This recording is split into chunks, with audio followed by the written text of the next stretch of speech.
Improving your max power will help your sprinting, your climbing, your all-round cycling. So here are our top tips that make that happen. When I was a pro cyclist, max power was always something I worked on. Even though I wasn't a sprinter, in plenty of races, which are so on and off, you really do have to rely on these really intense short bursts of power.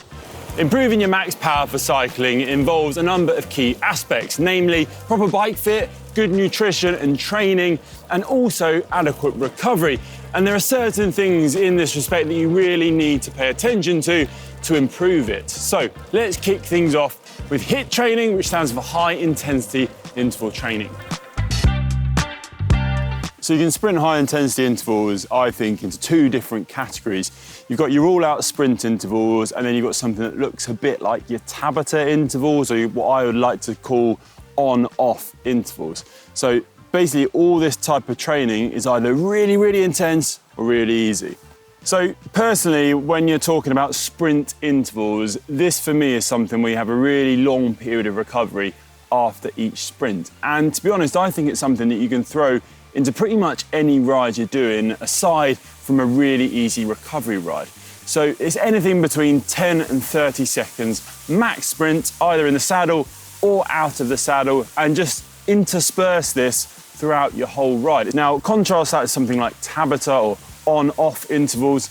This is something where you're still adding that real high intensity effort, but you're having a much shorter recovery period between these efforts. You're normally doing it as one block in the ride. So I prefer to do it as 30 seconds on, 30 seconds off, staying in the saddle, really high intensity, sprinting as hard as you can, recovering for 30 seconds, then going again in a block of starting off about 6 minutes, but as you improve, building that up. This is something you can get started with straight away. It will definitely improve your max power pretty quickly, actually. Bike fit is one area which you really need to consider if you want to improve your max power, because if you haven't got your bike fit right, it's going to be really hard to get down the power. You might be able to cruise along at an easy pace, but as soon as you up it, you start to notice that you're feeling restricted when you try and transfer that power from your body through the pedals and into your bike. So definitely consider all aspects of your bike fit if you are someone that struggles to really cope with those max power efforts. Get this right and you'll be able to optimize your fit, get the most out of the training when it comes to improving your max power, and up things entirely.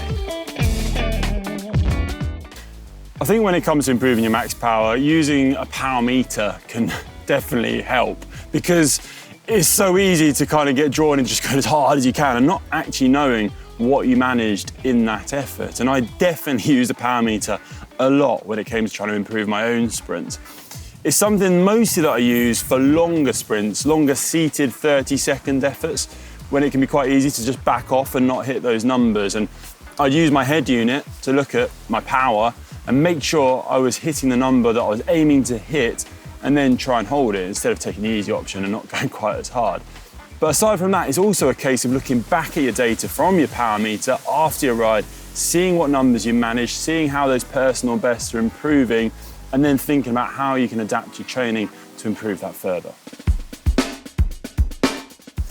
It's got to be said that any sort of training session that involves improving your max power is pretty costly in terms of effort, and you will feel the fatigue afterwards. So it's really, really important to make sure you're adequately fueled for such sessions, because otherwise you will quickly see your reserves drop. So make sure you load up on those carbohydrates the day before, eat properly throughout the ride, keeping those carbohydrate levels topped up, keep eating little and often, and make sure that you've got enough energy to take on this sort of training. Another thing to consider is something like a supplement to aid that nutrition strategy. So something like creatine, which has been shown to be quite beneficial in short bursts of power, could be another thing to consider. And now I do believe this is quite a misunderstood supplement too. I'm doing a full deep dive on creatine on the channel, so stay tuned for that and check it out if you want to know more. Strength training is another way that you can improve your max power. It's something I always used in the past and found it to be really beneficial, not just for kind of improving that raw power in your legs, but also for working on your core strength. Having a really solid core strength is important when you want to ride harder for shorter periods. It keeps your body planted on the bike, allowing you to transfer all that power to the pedals. I do remember sometimes in races where you'd be sprinting so hard, it was almost like your stomach was hurting. And just being able to maintain that position, really focus on pushing the power down through the pedals, it works wonders. Another type of training to consider is working on high cadence drills. So getting your leg speed higher than usual, above 100 revolutions per minute, even up to 120. Now, this is really good for working on that kind of neuromuscular style effort. It's almost like you're working on your coordination and that quick fire ability to really spin the pedals, snap into action, so to speak, when you go for those sprints. Now, this is something that I've used a lot of, and I've really found it to work wonders. So try and aim to get in maybe 5-minute blocks at a high intensity cadence where you're really spinning the legs. You don't need to be really pushing out big power. It's more about getting that leg speed going, getting used to that style, pushing yourself out of your comfort zone, so when you do come to those sprints, snap straight into it. Recovery is really important when you think about your max power. Now, personally, I like to kind of add in these high intensity sessions at the start of any block. So once I've had an easy day, then you can get into it, because you need to be quite fresh to get the most out of these sessions. It's good to do them fatigued as well and practice that ability to kind of maintain your power when you're tired.